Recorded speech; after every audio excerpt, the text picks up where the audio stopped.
ሰላም እንዴት ናችሁ? ሐኪም ለይኩን ነኝ። ይሄ የምታዩት አጋም ነው። እሺ ካሁን ቀደም ለሌላ ጉዳይ ሰርቼላችኋለሁ። የአጋም አበባ አለው። ፍሬውንም ካሁን ቀደም አሳጅቻችኋለሁ። ዛሬ እንኳን ፍሬ የለውም።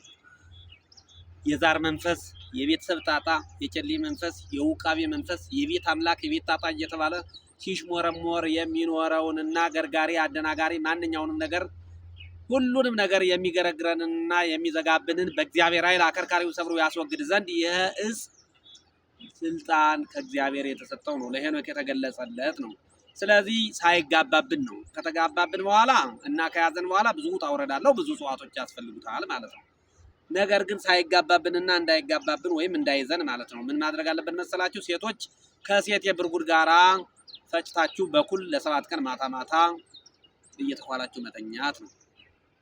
ወይም ከቅባት ጋር አስማምታችሁ ማታ ማታ ፊታችሁን እየተቀባችሁ መተኛት ነው። ወንዶች ደግሞ ከወንዴ ቃጫ ወይም ከወንዴ ጭረት ጋራ ፈጭታችሁ አለማችሁ አለስልሳችሁ ከኩል ጋራ ለውሳችሁ ማታ ማታ እየተቀባችሁ መተኛት ነው። ካልሆነም ደግሞ በቅባት ፊታችሁን እየተቀባችሁ መተኛት ነው። ማንኛውም ነገር እንደ ማስተርቤሽን አይነትና እንደ ህልም ሌሊት ሁሉ በእግዚአብሔር ኃይል ይወገድላችኋል። ይህንን ተጠቀሙት። በጣም ቀለል ያለ ጥበብ ነው። ውጣ ውረድ የለውም እላችኋለሁ። አመሰግናለሁ።